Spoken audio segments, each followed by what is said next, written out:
ሰላም ሰላም ውድና የተከበራችሁ የቻናሌ ቤተሰቦች በሙሉ እንዴት ናችሁልኝ? እኔ ጋር እግዚአብሔር ይመስገን በጣም ሰላም ነኝ። በመላው ዓለም የምትገኙ ውድ የአገሬ ልጆች በሙሉ እንኳን ለጌታችን ለመድኃኒታችን ለኢየሱስ ክርስቶስ ልደት በዓል በሰላም አደረሳችሁ። ሰላሙ የፍቅር የአንድነት የመተሳሰብ ያድርግላችሁ።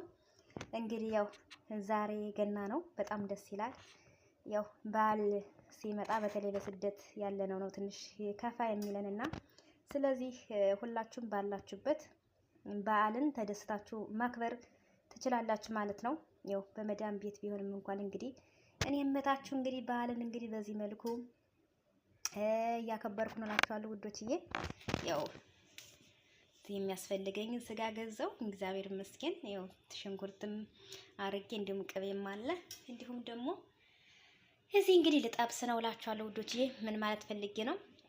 አብዛኞች ብዙዎች ማለት ነው በመዳ ቤት በቃ በዓልን ከቤተሰብ ካልሆነ ወይም ያለ አይደለ በተለይ በጠለብ ያሉት ወተን ካልሆነ ብለው በቃ ያን ያለ አይደለ በዓልን እንደንትን አድርገው የሚቆጥሩት አሉ። ግን በዓል ማለት ነው ግድ ቤተሰብ መሆን የለበት። ባላችሁ ነገር በቃ ስራ ላይም ብትሆኑ ግን ለራሳችሁን ለማስደሰት ሞክሩ።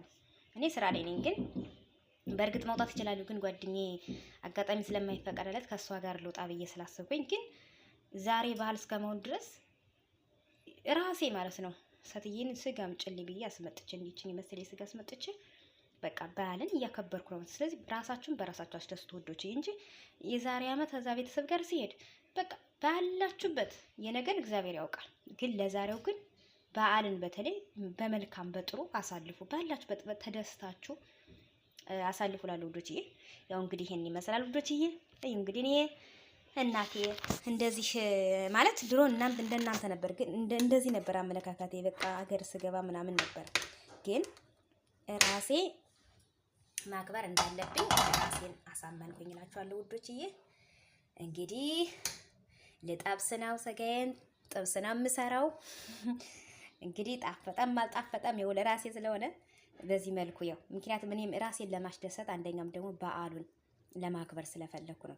በተለይ ከሁሉም ነገር በቃ እንዳይሰማኝ ቤተሰብ የሆነ ዝም ብላችሁ በለበሳችሁበት ልብስ ለብሳችሁ የሆነ ራሳችሁን በቃ ስትሉ ከቤተሰብ ነው ትዝታችሁ ማለት ነው። ስለዚህ እኛም ባለንበት ማክበር እንደምንችል ራሳችሁን አሳምናችሁ ማለት ነው አክብሩ ውዶችዬ፣ አትከፉ እና እግዚአብሔር የተመሰገን ባላችሁበት እግዚአብሔር እያመሰገናችሁ ባህላችሁን አክብሩ፣ ራሳችሁን ጠብቁ ውዶችዬ። እንግዲህ ያው ይሄን ይመስላል።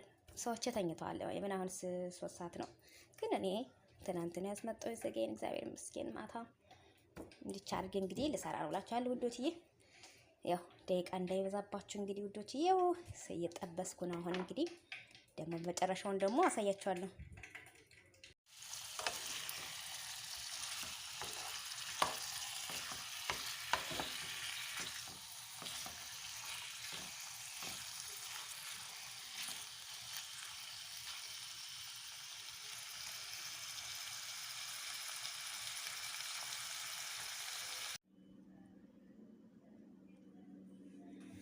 እንግዲህ ውዶችዬ ያው የበዓል ቀሚሴን ይመስላል። ያው ከመዳም ቤት ነው ያለው። እንግዲህ ያው ስጋዬንም እየጠበስኩ ነው።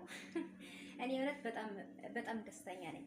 ስለዚህ ውዶችዬ ጭንቀትን ምናምን በተለይ የበዓል ጊዜ የሚደብራችሁ ብዙዎች ስላላችሁ ነውና ስለዚህ ድብርትን ጭንቀትን አስወግዳችሁ ባላችሁበት ያው ከመዳም ቤት እንዴት ሁኜ እንደማከብር ማለት ነው መውጣት ይችል ነበር። ግን ጓደኛዬን ጠየሰ መውጣት ስለማልፈልግ አብረን እንውጣ ብዬ ስላሰብኩኝ ነገ ሐሙስ ስለሆነ ማለት ነውና ስለዚህ እኔ ደግሞ ለዛሬው በዋነኛው በዓል ከዚህ ራሴን ፋርጌ ማክበር አለብኝ ብዬ ስላሰብኩኝ ነው። በቃ በራሳችሁ ኮንፊደንስ ይሆናችሁ ማንኛውም ነገር በቃ በትዝታ አትሄዱ እናትዬ።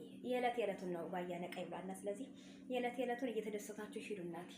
ሞት ላይ ቀር ማንቋረር ምንድነው አለ የሀገሬ ልጅ እና ስለዚህ እህቶቼ ፋዘና በሉልኝ እላችኋለሁ። ያው እንግዲህ ቀሚሴ ደግሞ ይሄን ይመስላል። እንግዲህ እንደምትወድ ተስፋ አለኝ። እኔ በጣም ነው የምወደው። ለምን ብዙ ጊዜ ሆኖታል ግን አልለበስኩትም። ግን ዛሬ እንደዚህ አልኩበት ማለት ነው።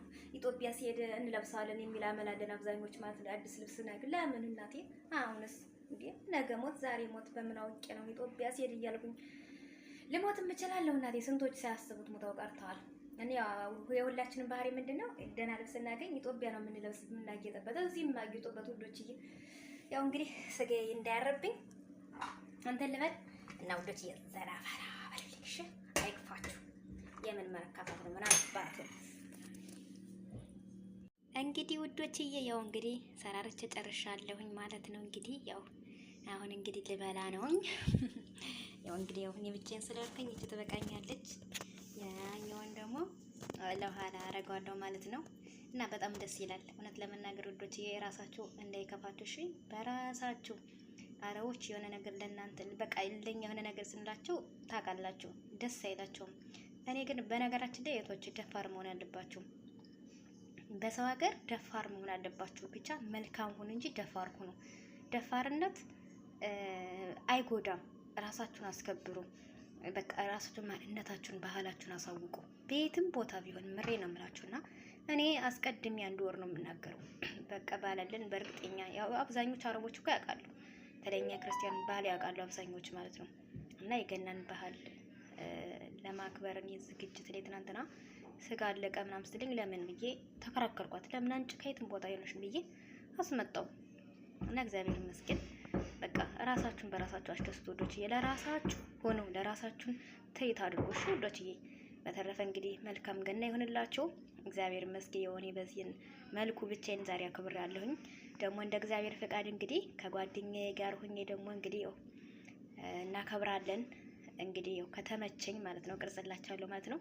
በተረፈ መልካም ባል ይሁንላችሁ ብቻዬ። ባላችሁበት ሰላማችሁ በዚህ ይበልልኝ።